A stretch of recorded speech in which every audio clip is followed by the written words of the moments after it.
Dreadnoughtus abilities revealed.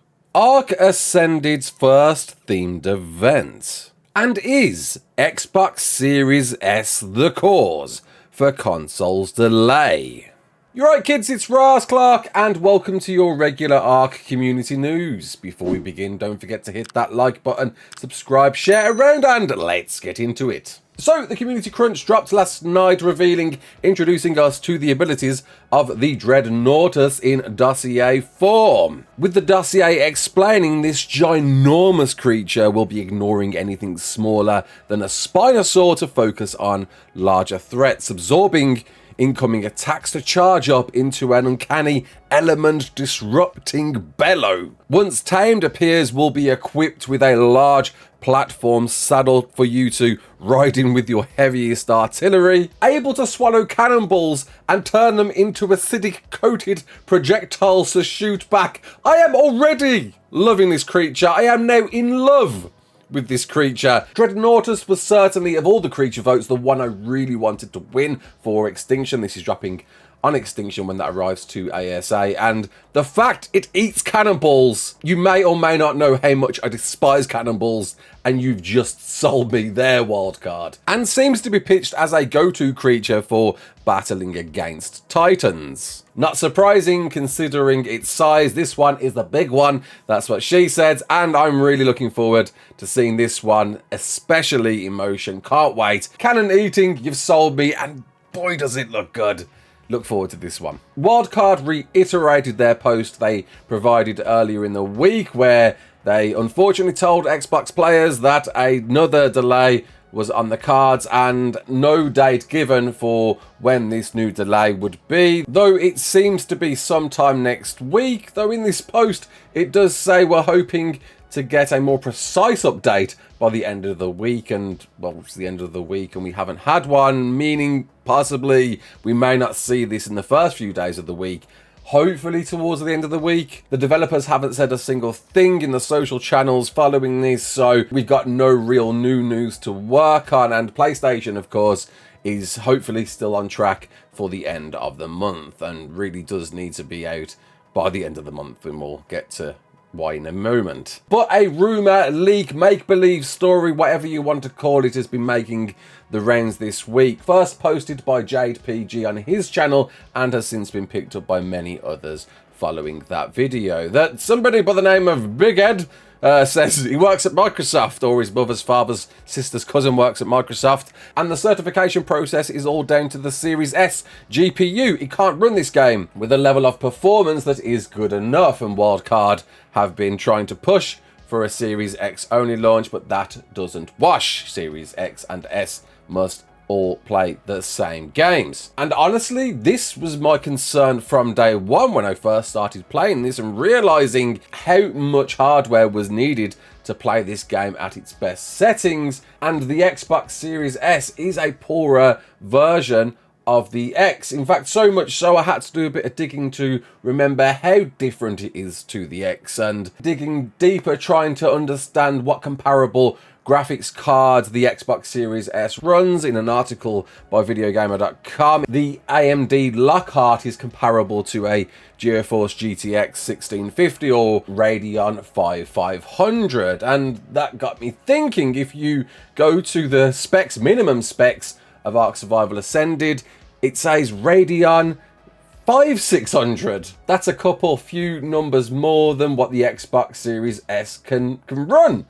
And the base minimum requirements aren't the best. A lot of complaints from people playing at the minimum requirements and how it doesn't look the best certainly raises concerns from me, and especially considering what perhaps the Series X and PS5 can push out in comparison. Now, don't get me wrong, there's certainly a lot more optimization when it comes to console releases, so take my theory with a pinch of salt, though it was my concern from day one. This is certainly, at least on Epic settings, a very hungry game indeed, and I'm still very interested to see how this is going to look on all console ports. Considering ARK Survival Evolved alone, there's a notable difference between PC and console ports, so it's a wait and see at this point. Wonder if the Series S is going to bring down the potential of what the Series X and the PS5 ports could have done. Could we see, because it will be only on the PS5, that the PS5 version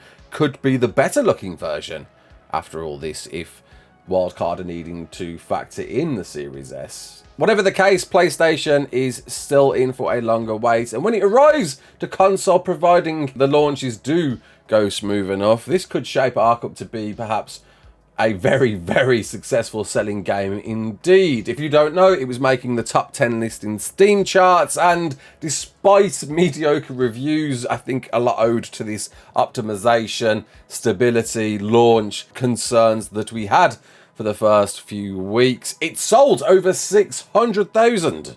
That's a lot.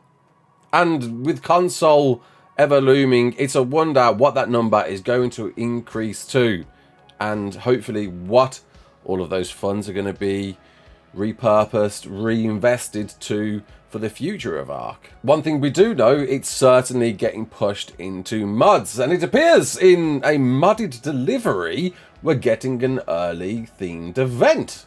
Originally, Winter Wonderland was meant to be the first themed event for ARK Survival Ascended, but it seems Turkey Trials is on its way. Dropping on November the 28th, it seems to be in a smaller delivery than what it once was for ARK Survival Evolved. Turkeys look to be in this themed event. Some skins, but I doubt very much we'll be seeing the Dodo Rex tameable this time around. It seems to be running in a smaller capacity as an event test run being pushed through the CurseForge mod delivery system, which is really interesting in the possibility for mods for official. And is this perhaps Wildcard's maneuvering in a way to drop content without going through a certification process with Xbox and PlayStation, dropping content through the modded system? Really interesting how this will be taken, how this first event performs, and of course what it could mean for the future of mods. Well, we'll find out more about mods this Monday on November the 20th. There'll be a ARK Town Hall hosted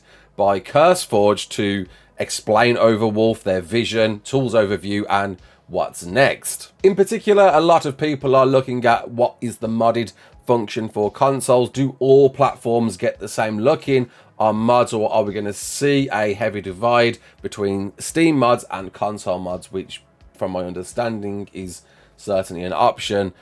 Community modders can pick already whether they choose for it to go to console or not. And perhaps we'll get a fuller look in at premium and DLC level mods, that some are being picked and handled by business-led development teams, and kind of a wonder if these two pictures on this website are actual mods at all. Big cat for your DLC level mods and big space overgrown tree thing for premium mods, don't know. Either way, some quality mods are being pumped out as we speak. Nakatus's Dwarven Builders mod is so irresistible to me at the moment. I really want to play with these modded structures and check them out for myself. An upcoming Dwarven armor set I'm going to have to download day one. And Marnie and her beautifully woven hair mods are back again for ASA. Gotta say, this one looks incredibly well detailed. Good grief, almost lifelike. It's that good.